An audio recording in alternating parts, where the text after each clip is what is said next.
아멘. 이 시간 하나님께서 우리에게 주시는 말씀요, 마태복음 5장 1절에서 12절입니다.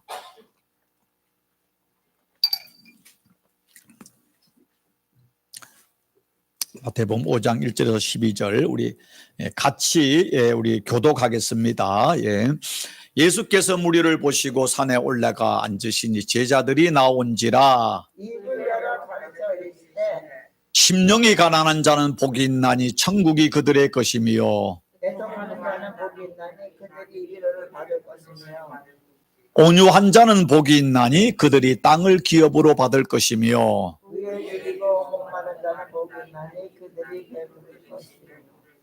긍휼히 여기는 자는 복이 있나니 그들이 긍휼히 여김을 받을 것이며, 마음이 청결한 자는 복이 있나니 그들이 하나님을 볼 것이요, 화평하게 하는 자는 복이 있나니 그들이 하나님의 아들이라 일컬음을 받을 것이며, 의를 위하여 박해를 받는 자는 복이 있나니 천국이 그들의 것입니다. 나로 말미암아 너희를 욕하고 박해하고 거짓으로 너희를 거스려 모든 악한 말을 할 때에는 너희에게 복이 있나니 기뻐하고 즐거워하라. 하늘에서 너희의 상이 큼이라. 너희 전에 있던 선지자들도 이같이 박해하였느니라. 아멘. 잠깐 기도합니다. 하나님, 거룩한 주일 주시고 또 생명의 말씀을 선포하고 또 생명의 말씀을 들을 수 있는 은혜 주심을 감사합니다. 우리의 영적 귀가 열려서 하나님의 말씀을 듣게 하시고 또 깨닫게 하시고 말씀을 마음판에 새겨서 그 말씀대로 순종하는 가운데 복 있는 자, 복된 삶을 사는 은혜와 복을 도하여 주옵소서. 예수님 이름으로 기도드리옵나이다. 아멘. 우리 가슴에 손을 얹으시고 다 손 얹으시고, 나는 하나님이 사랑하는 존귀한 하나님의 자녀이다. 믿습니까? 아멘. 오늘은 한 분도 빠지지 않고 다 손 얹으셨네요. 감사합니다. 여러분, 우리 장로님은 현명하신 남편입니까? 현명하지 않는 남편입니까? 할렐루야. 이야, 오늘 한턱 쏴셔야 되겠네. 배우자에게 그런 인정받는 거는 대단한 영광이죠. 자, 현명한 남편은요, 아내의 나이를 기억하지 못하고 아내의 생일만 기억하는 사람입니다. 그런데 어리석은 남편은 아내의 나이만 기억하고 생일을 기억하지 못하는 사람이랍니다. 이걸 우리가 적용한다면은, 지혜로운 사람은요, 잊어버릴 것은 잊어버리고, 그 다음에 기억할 것은 잊지 않는 겁니다. 그러면 우리가 잊을 것은 뭔가 하면은 다른 사람이 우리에게 서운하게 하고 또 어떤 과거의 상처들 다 하나님께 묻어놓고 잊어버리는 것입니다. 그러나 우리가 잊지 말아야 될 게 뭡니까? 꿈속에도 잊지 말아야 될 것은 하나님의 은혜, 하나님의 말씀. 오늘 말씀을 듣고 나가서 잊어버리면 어리석은 자이고, 말씀을 계속 기억하는 자는 지혜로운 사람인 것입니다. 오늘 하나님의 말씀을 기억하는 지혜로운 성도 되기를 주의 이름으로 축원합니다. 아멘. 자, 오늘 설교 제목은 긍휼한 자의 복, 긍휼한 자의 복입니다. 여러분, 오늘 팔복 말씀 중에 5번째 말씀이 같이 한번 읽어볼까요? 긍휼히 여기는 자는 복이 있나니 그들이 긍휼히 여김을 받을 것이며, 그랬습니다. 여러분 긍휼히 여기는 사람입니까? 긍휼히 여기지 않는 사람입니까? 여러분은? 긍휼히 여기는 사람이에요. 그러면 복 있는 사람이에요.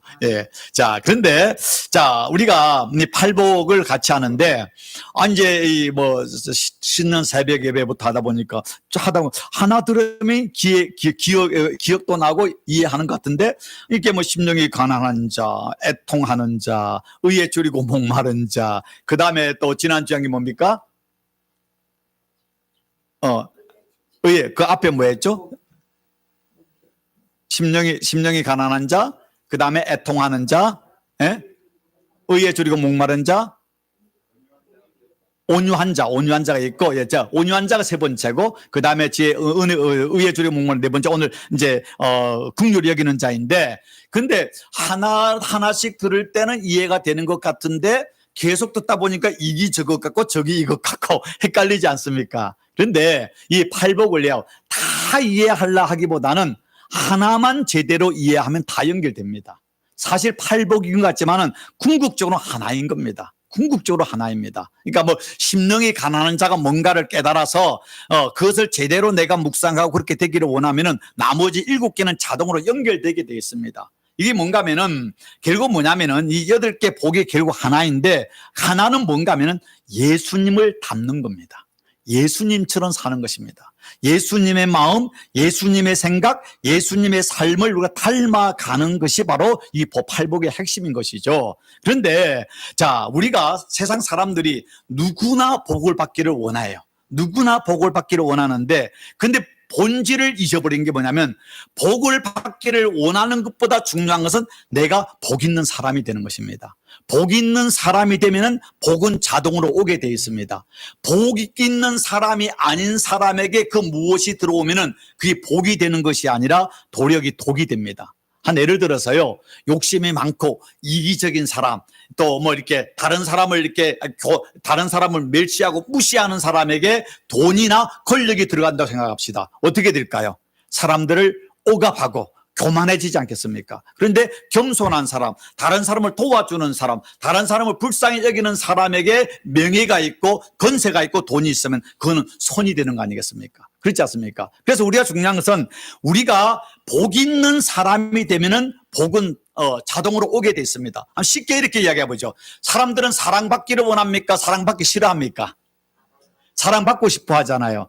근데 왜 나를 사랑해 주지 않지? 왜 나를 인정해 주지 않지 하는데, 그러나 냉정하게 보면은 내가 사랑스러운 사람이 되면은, 사랑의 사람이 되면은, 내 사랑의 인격을 가지고 사랑스러운 언어를 하고 사랑스러운 행동을 하면은 사람들이 나를 사랑할까요? 미워할까요? 사랑하게 되어 있습니다. 내가 사랑의 존재가 되면은요, 사방에서 사람들이 나에게 와서 나를 사랑하고 나를 존경하고 나를 이해해주고 나를 이렇게 신뢰하게 되어 있는 겁니다. 근데 내가 날마다 거짓말을 하고 미워하고 이기적이고 날마다 비판하고 시기 질투하는 사람이면 그 사람을 누가 좋아할까요? 싫어할까요? 싫어할 수밖에 없어요. 그 사람이 다 도망가 버려요. 그 사람이 보면 같이 있다가도 그 사람이 보면 다 없어져 버리지 않습니까? 그런 겁니다. 한 예를 들어서 꽃이 열매를 맺으려면 뭘 어떻게 해야 됩니까? 수정을 해야 되잖아요. 암수가 수정을 해야 되는데, 꽃이 여러분, 꽃이 피어가지고 내가 열매를 맺어야 돼가지고 꽃이 여러분 막 꽃이 야 보라 좀 내게 와봐라, 나비야 내게 오라 하고 나비를 벌을 부르는 거 봤습니까? 아니면 벌과 나비를 찾아 꽃이 막 사방으로 가는 거 봤습니까? 꽃은요 그만 향기를 풍기고 꽃가루가 있으면은요 자동으로 나비와 벌은 오게 되어 있습니다. 그래 와가지고 수정을 지켜서 꽃은 열매를 맺게 되고, 그 꽃가루에 있는 꿀들을 가져가서 꽃도 나비와 또 꿀은 살아가는 겁니다. 다시 꽃은 향기를 풍기면은 벌과 나비는 자동으로 오는 것처럼, 우리가 예수의 향기를 풍기게 되면은 우리는 복 있는 사람이 되고 복은 자동으로 돌아오는 겁니다. 그래서 우리가 하나님 내게 복을 주시옵소서, 내게 돈을 주시옵소서, 건강을 주시옵소서, 뭐 어떤 명예를 주시옵소서, 그러기는 아니라 하나님 내가 주님께서 말씀하신 팔복에 복된 사람이 되기를 원합니다. 복 있는 사람이 되기를 원합니다. 복 있는 사람이 되면은요 복이 오지 말라도 복은 찾아오게 돼 있는 것입니다. 자, 오늘은 그 중에 8번째, 긍휼히 여기는 자는 복이 있나니 저희가 긍휼히 여김을 받을 것이며, 이 말씀의 5번째 복을 같이 나누기를 원하는데요. 이 긍휼이 뭡니까? 긍휼이 뭐죠? 긍휼이 긍휼은 그렇죠. 국어사전에 보면 불쌍하고 가볍게 여기서 도와주는 것이 긍휼이다 이렇게 했습니다. 근데 성경에서 이거 신약은 헬라어로 되어 있는데, 헬라에서 긍휼이라는 말이 엘레이오스라는 말을 썼는데 자비와 연민. 근데 구약 히브리에서는 가장 많이 쓰는 단어가 헤세드라는 말입니다. 헤세드, 이 자비, 사랑, 그런 것입니다. 그러니까 다른 사람에게 자비를 베푸는 것은, 다른 사람을 사랑하는 것은 복이 있나니 그렇게 하는 자에게 하나님의 자비와 하나님의 사랑이, 하나님의 은총이 임한다라는 그 말씀인 것입니다. 여러분, 예수님께서도 복음서에 보면은 긍휼함을 많이 보여주셨습니다. 한 예를 들어서 마태복음 9장 36절에 보면은 무리를 보시고 불쌍히 여기시니, 이 불쌍히 여기다는 말은 긍휼히 여기셨다. 긍휼히 불쌍히 여기셨다, 그런 뜻입니다. 이는 그들이 목자 없는 양과 같이 고생하며 기신함이라. 또 마태복음 14장 14절에도 예수께서 나오사 큰 무리를 보시고 어떻게 했다고요? 불쌍히 여기셨다. 여기서 불쌍히 여겼다는 건 He had a compassion. 그다음에 그들을 동정하셨다. 불쌍히 여기셨다는 이 말은 바로 긍휼히 여기셨다는 말 동일한 말씀인 것입니다. 예. 또한 말씀해 보면은 주께서 가부를 보시고 불쌍히 여기사 울지 말라 하시고, 여기서 가부가 뭡니까? 나인성 가부에게 독자 아들이 있었는 죽지 않았습니까? 죽었을 때 그 때문에 슬프 울고 있는 가난한 가부를 보시고 예수님이 불쌍히 여기셔서 긍휼히 여기셔서 그 가부를 살리신 사건을 이야기하고 있는 것입니다.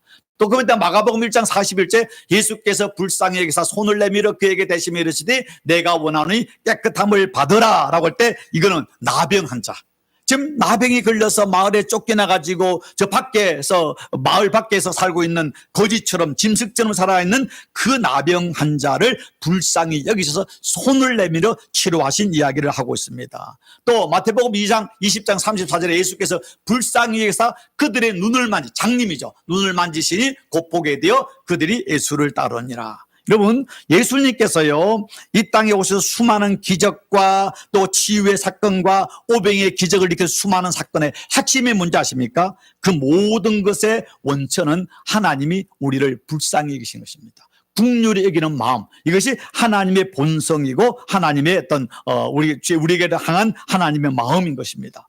제가 가끔 말씀드리는데요, 제가 이렇게 30대에 정말로 감동을 받은, 여러분 그 소설 그 드라마로 나왔죠, 그 허준의 동의보감 보신 분, 드라마 안 보셨어요?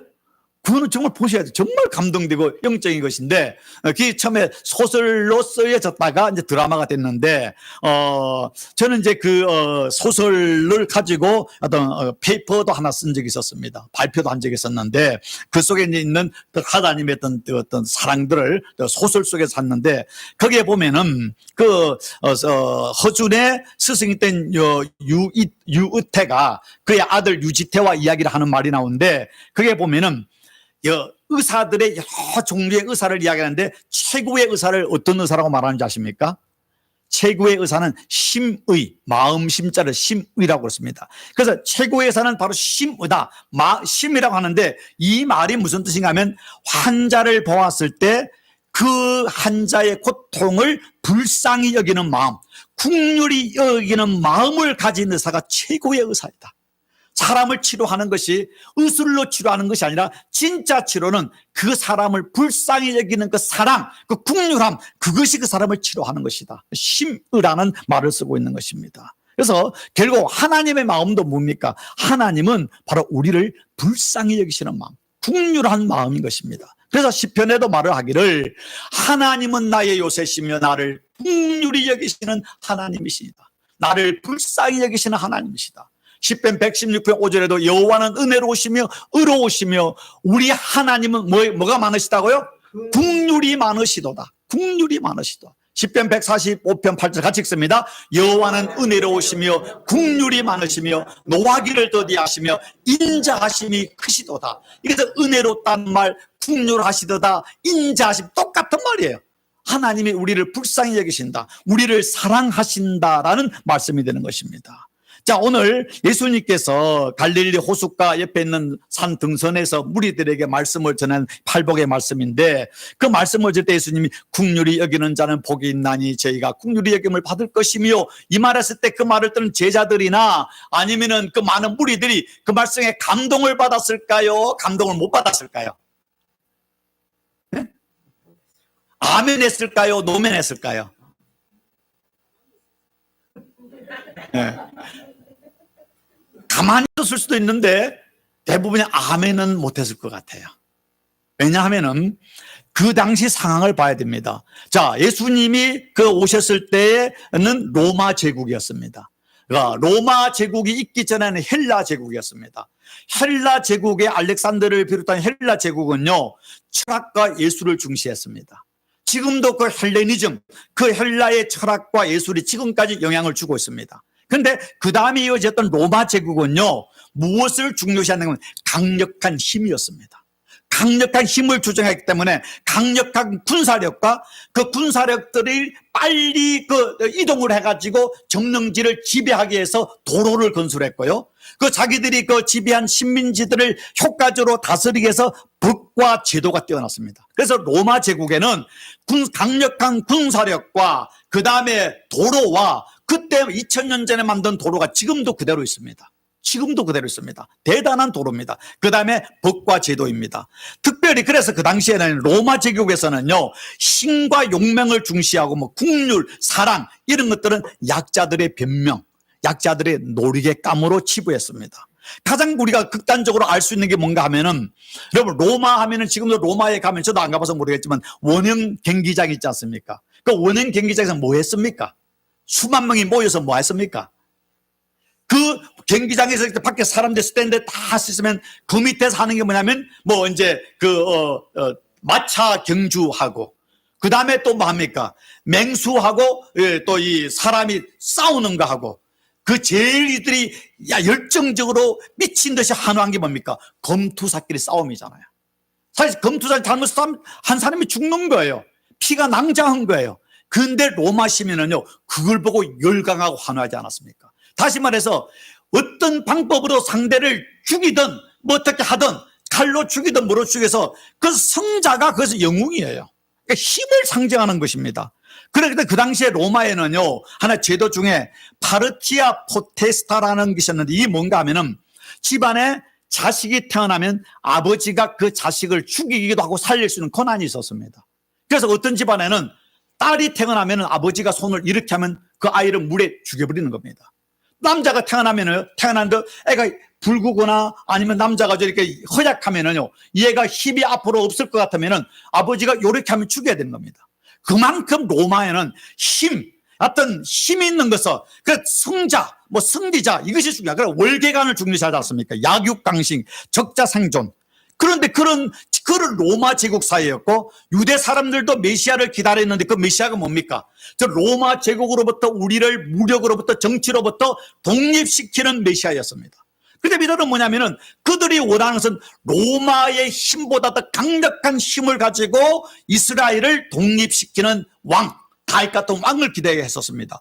그런데 그들이 메시아라고 기대했던 예수님께서 말하기를 심령이 가난한 자는 복이 있나니 천국이 저희 것이며 애통하는 자는 복이 있나니 저희가 위로를 받을 것이며 온유한 자가 복이 있나니 저희가 땅을 기업으로 받을 것이며 그 다음에 의에 줄이고 목마른 자는 복이 있나니 저희가 배부를 것이며 긍휼히 여기는 자는 복이 있나니 저희가 긍휼히 여김을 받을 것이며 이럴 때에 그 당시에 로마 제국이든 이스라엘 사람들이 바라던 힘, 강력한 왕, 다윗 같은 왕을 통한 독립과 경제적 부흥과 또는 군사적 대국이 되기를 원하는 이들에게는 이 말은요, 완전히 실망했을 겁니다. 실망했을 것입니다.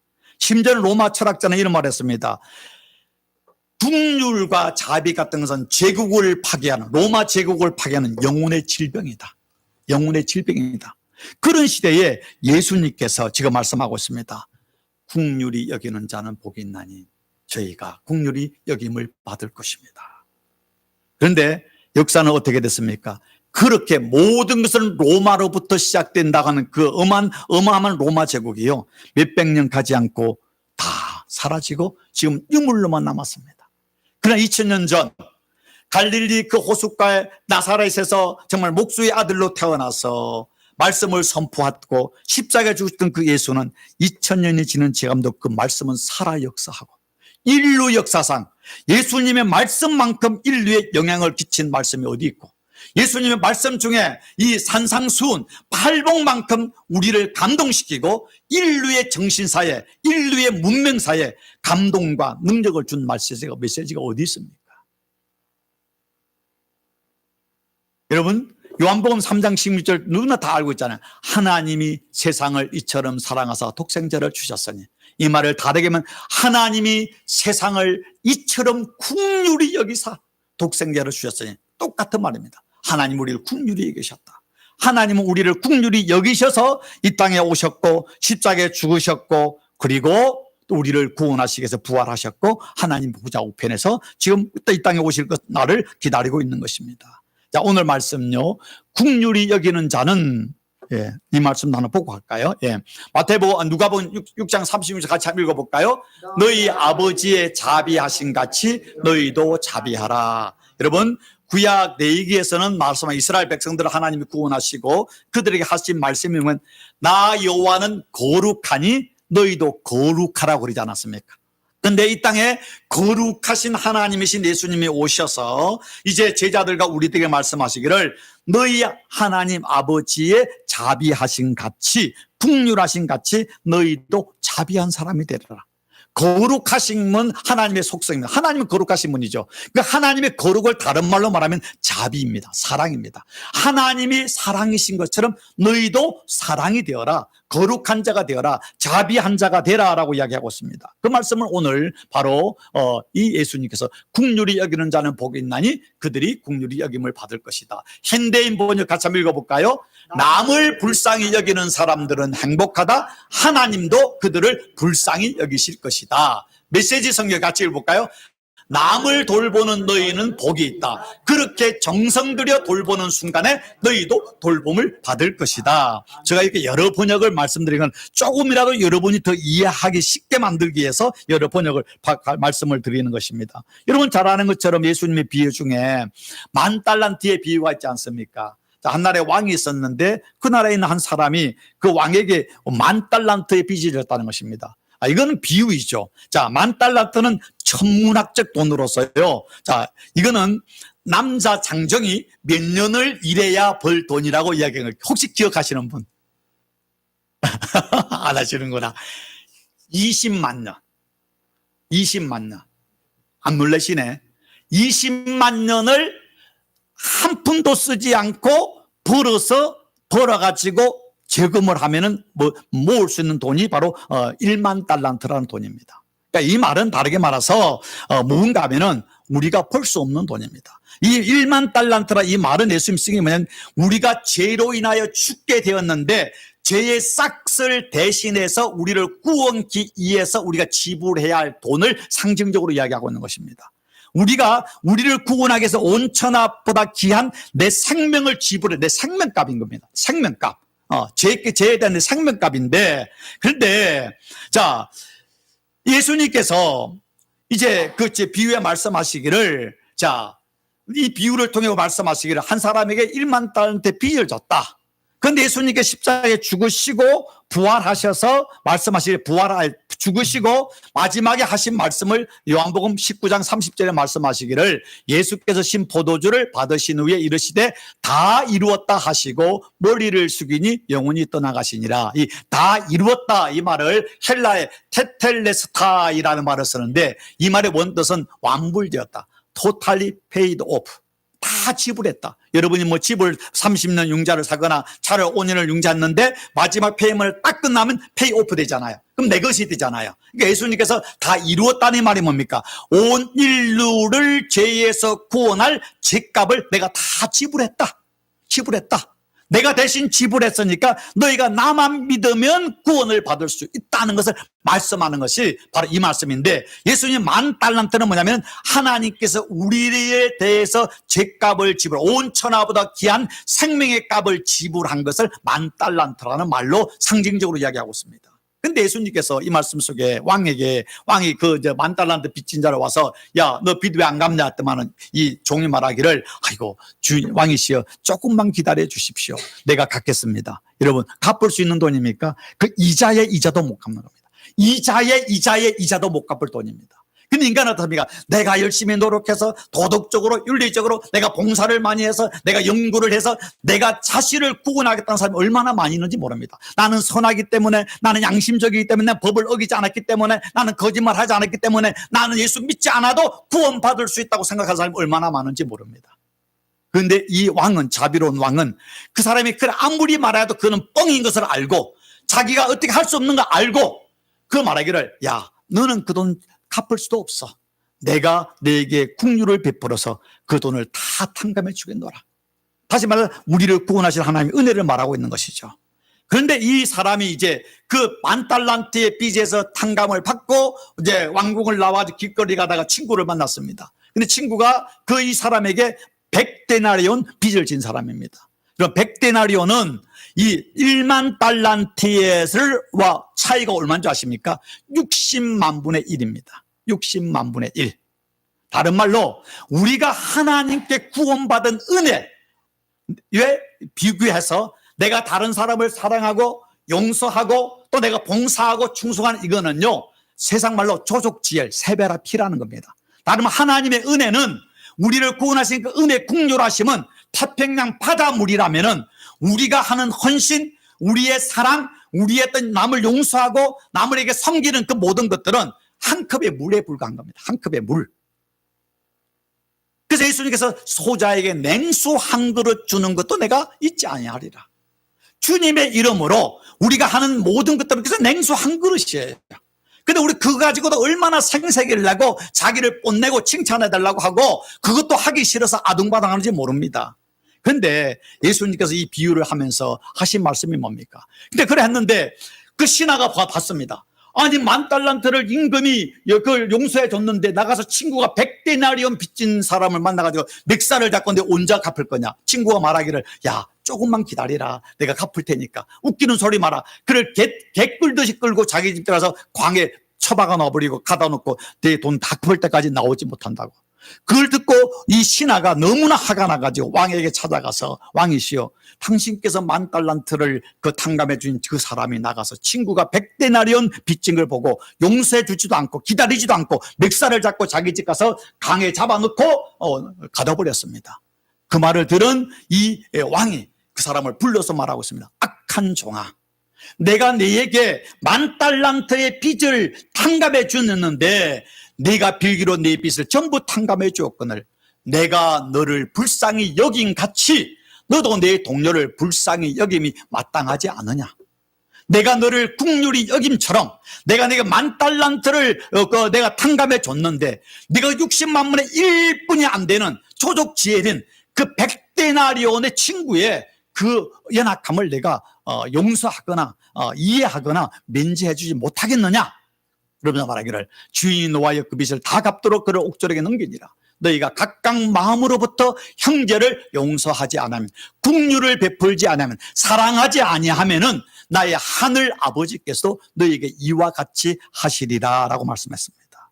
이 말씀의 의미가 뭔가 하면 진짜 우리가 예수님의 십자가의 보혈로 구원받은 그 구원이 온 천하보다 더 귀하고 아름다운 것이고 하나님의 그 무한한 사랑이라는 사실을 진짜 믿는다면, 진짜 그것을 깨달은 사람이라면 이웃들의 실수나 잘못이나 어떤 상황에 대해서 용서해주고 사랑해주고 긍휼을 베풀지 않겠느냐.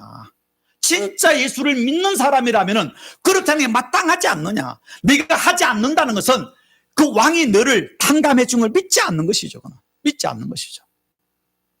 진짜 믿는 사람이라면 60만 불을 내가 탕감받았다면 저 사람의 일부는 그냥 길거리에 던져도 될 돈 아닙니까?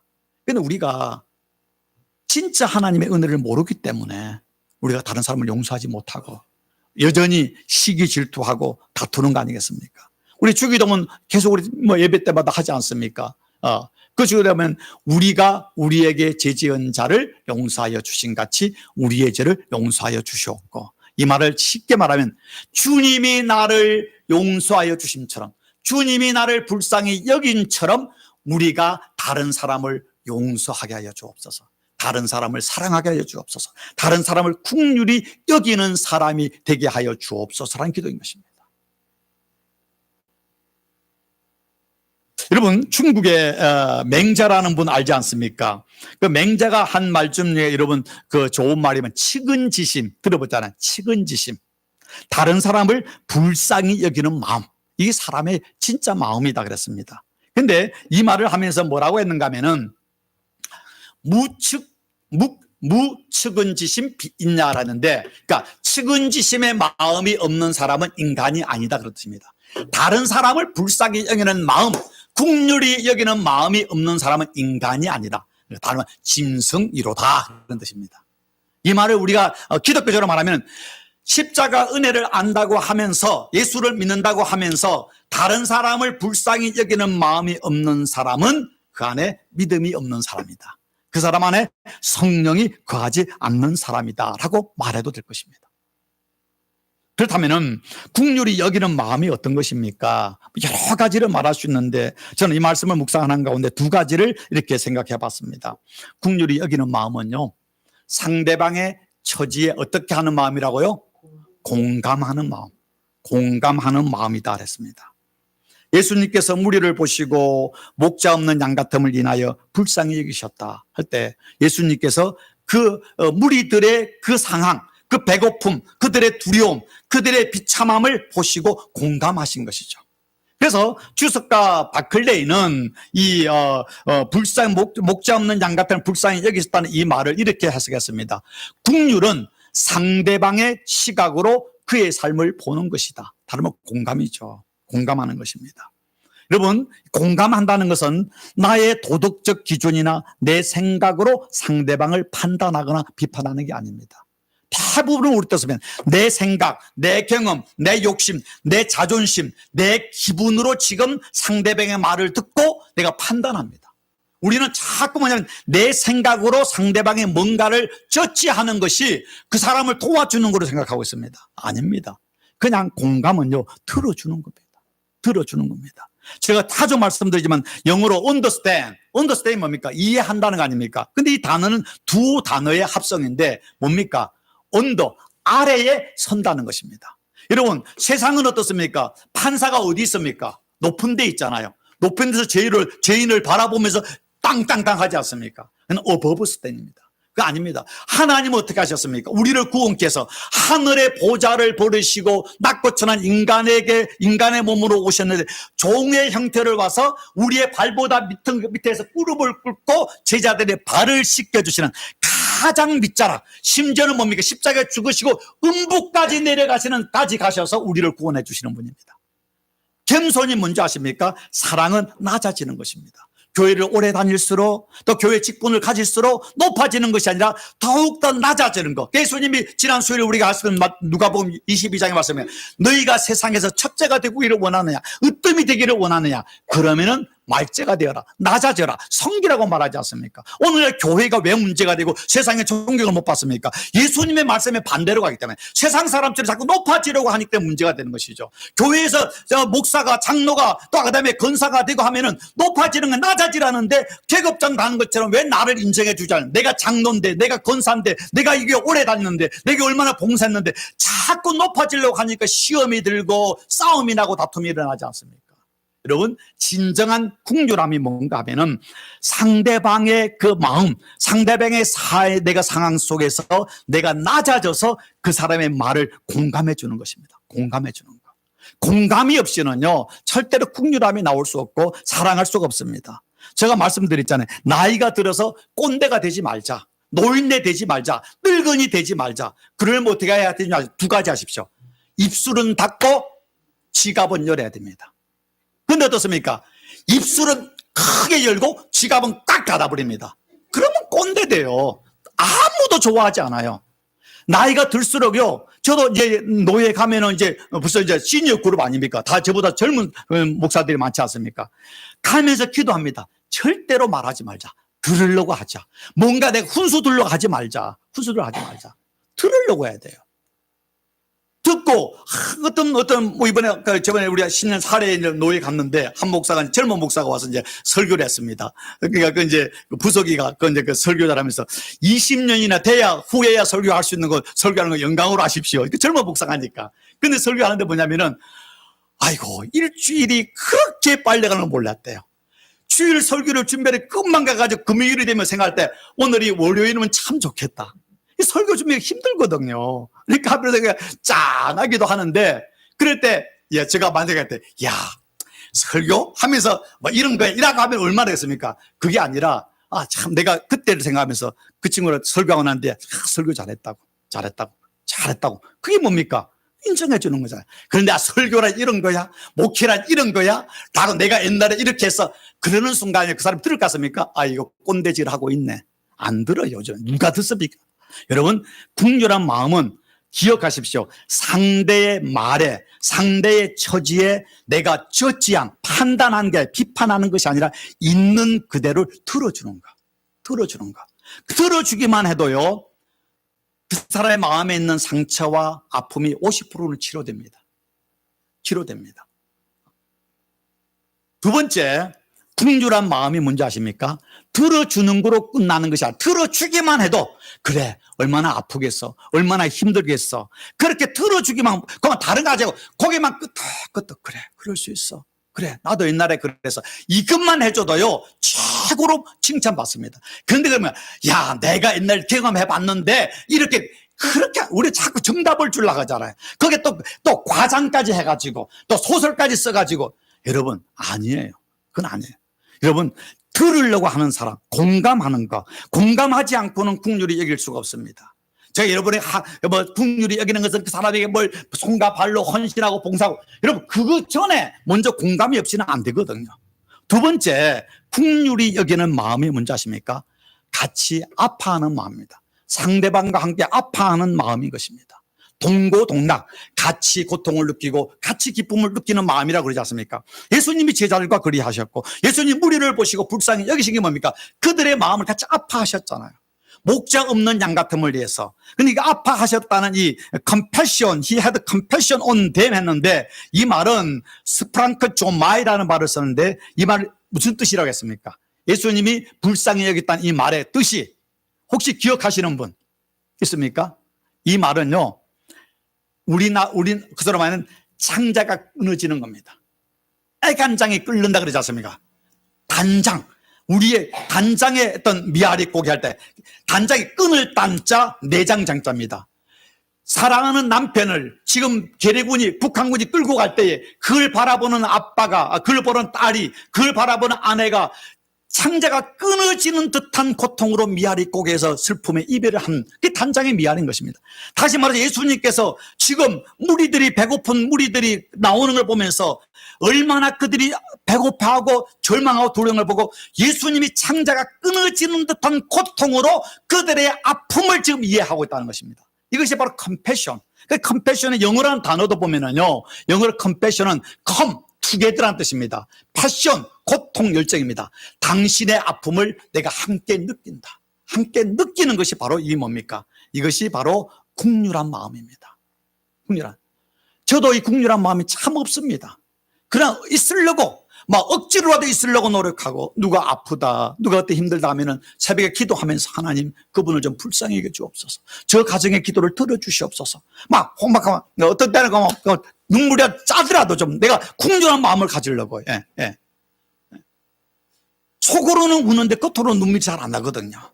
근데 오늘 중에 내가 다른 사람의 아픈 이야기를 공감해 주는 자는 복이 있다. 다른 사람이 힘들어할 때 같이 울어주고 같이 슬퍼해 주는 그 자가 복 있는 사람이다. 그게 주님의 마음을 가진 사람이다 하고 이야기하는 것입니다. 여러분, 어머니는 어떻습니까? 아이가 아프면은요, 그걸 느끼지 않습니까? 심지어 멀리 살아도요, 아이가 무엇이는 걸 영적으로 느낌이 오지 않습니까? 왜? 서로 연결되어 있기 때문에. 성경에는 우리 이야기하고 있습니다. 우리는 그리스도 안에서 한 지체다, 한 가족이다. 상대가 기쁘면 내가 기쁜 것이고 상대가 슬프면 내가 슬픈 것을, 이걸 같은 그리스도 안에서 한 지체로서 이걸 느낄 수 있는 거. 저 사람이 아프든 저 사람이 슬프든 저 사람이 힘들든 나와 상관없어, 나만 건강하고 나만 잘 먹고 나만 행복하면 돼. 이거는 참된 믿음이 아닌 것입니다. 세상은 핵가족에서요, 핵가족, 지금은 핵개인이라는 말을 쓰고 있습니다. 지금 이 세계가 핵개인, 그냥 개인주의 핵개인으로 바뀌고 있는데 이웃집에 누가 사는지도 모르잖아요. 근데 기독교의 공동체성이 회복되지 아니하면 인류에는 희망이 없습니다. 그냥 핵개인으로 너는 너고 나는 나고 이렇게 하면 아무리 세상에 지금 뭐 대단한 뭐 물질 문명이 되고, 여러분 신문 보셔서 아시겠지만 이미 이제 뇌에도 칩을 넣는 시대가 왔습니다. 중국에서 성공했고 일론 머스크도 성공했지 않습니까? 여러분 치매라든가 또 아니 반신불수가 돼도 안에 칩을 넣어가지고 칩으로서 손을 움직일 수 있고 치매를 지금 예방할 수 있는 그런 시대가 곧 옵니다. 지금 여러분 뇌에 칩을 넣는다니까요. 그런 시대인데 아무리 그렇게 해서 몇백 년을 살아도요, 우리가 긍휼한 마음이 없는 세대는요, 지옥입니다. 지옥입니다. 다른 사람의 말을 공감해주고, 누군가가 내 말을 공감해주고, 내 아픔을 누군가 같이 아파주고, 내가 누군가를 같이 아파주는 긍휼한 마음이 있는 그곳이 바로 천국이고 그곳이 바로 하나님의 나라가 임하는 거 아니겠습니까? 하워드 밴드웰이 쓴 살며 사랑하면 책에 보면은요, 아이들이 놀고 있는데 한 아이가 저쪽에서 혼자 울고 있는 거예요. 선생님이 찾아가지고 야 무슨 일이냐 물었더만 이 한 아이가 하는 말이 뭔지 아십니까? 지미가, 그러니까 자기가 아는 그 친한 남자친구 지미가 배가 아파서 나도 배가 아파요, 이런 말이 나옵니다. 지미가 배가 아파서 나도 배가 아파요. 어린아이 그 말에 이제 그 상당히 충격적인 말인 것이죠. 이 말이 뭡니까? 저 사람이 슬퍼서 나도 슬퍼요. 저 사람이 기뻐서 나도 기뻐요. 우리는 어떻습니까? 저 사람이 기쁘면은 시기 질투합니다. 배가 아파 죽겠네. 상대가 슬프면은요, 이거 신났다, 잘 됐다. 우리 그런 마음이 있지 않습니까? 제가 최근에 어떤 오더플레이의 좋은 말을 봤는데요. 비교를 하면은 저 사람과 나를 자꾸 비교하면은 비참해집니다. 자꾸 저 사람 어떤 옷 입었어, 저 사람 어떻게, 자꾸 비교를 통해서 행복을 느끼려면 사람이 비참해집니다. 그런데 반대로 비교하지 않고 내가 비전을 가지면, 내가 꿈을 가지면 우리는 비상할 수 있습니다. 사람들과 비교하지 마세요. 그러지만 하나님의 꿈, 비전을 가지면 비상하게 되고 비행하게 되어 있습니다. 기억하십시오. 비교하는 삶은 절대 만족이 없는 비참한 불행한 삶을 살 것이고, 하나님은 비전을 가지고 꿈을 가진 사람은 비상하는 삶을 살 수 있는 것입니다. 바로 어떤 사람이, 비전을 가진 사람은 다른 사람의 마음에 같이 아파할 수 있고 같이 즐거워할 수 있는 것. 이거는 그냥 되는 것이 아니라 자꾸 다른 사람의 말을 들으려고 하는 마음, 그 다음에 그 사람의 마음에 같이 기뻐하면 기뻐하고 슬퍼하면 슬퍼할 수 있는 그 사람의 삶에 집중할 때에 우리 안에 긍휼함이 생기고, 그 긍휼함이 생길 때 하나님의 긍휼을 경험하게 되고 사람들이 우리를 긍휼히 여기는 사람이 되는 것입니다. 그래서 오늘 말씀에 긍휼히 여기는 자는 복이 있나니 그들이 긍휼히 여김을 받을 것이며, 하나님이 우리를 긍휼히 여겨주신다는 것입니다. 하나님이 우리를 사랑해 주신다는 것입니다. 동시에 사람들이 우리를 긍휼히 여겨주시고 사람들이 우리를 존경하고 사람들이 우리를 사랑하게 된다는 것입니다. 이게 복 있는 거 아닙니까? 내가 긍휼한 복 있는 사람이 되면은 하나님의 긍휼만이 아니라 사람들의 긍휼과 사랑까지 내게 와서 복된 삶을 살아갈 수 있다는 것입니다. 마지막 성경 구절입니다. 야고보서 말씀 같이 한번 읽어볼까요? 긍휼을 행하지 아니하는 자에게는 긍휼이 없는 심판이 있으리라. 긍휼은 심판을 이기고 자랑하느니라. 우리가 긍휼을 행할 때에 하나님이 우리를 긍휼히 여기시는 심판이 있고, 긍휼하지 않으면 하나님이 우리에게 긍휼하지 않는 심판을 한다는 것입니다. 긍휼은 심판을 이기고 자랑하느니라. 이 말씀을 메시지성에, 친절한 자비는 언제나 무자비한 심판을 이깁니다.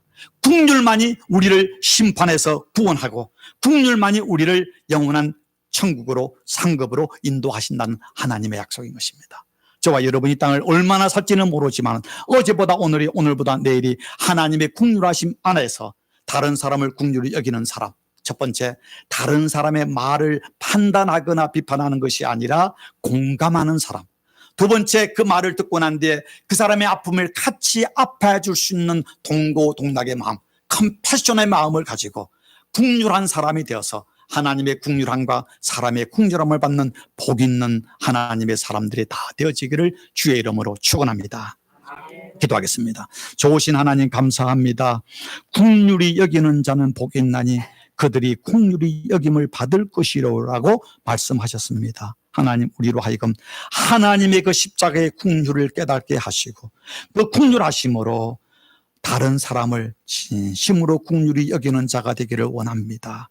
아버지, 다른 사람의 말에 공감하는 자가 되게 하시고 상대의 아픔에 같이 아파할 수 있는 긍휼함을 가지게 하여 주셔서 하나님의 긍휼함과 사람들의 긍휼함을 받는 거룩한 성도, 복 있는 사람 되는 은혜와 복으로 인도하여 주옵소서. 예수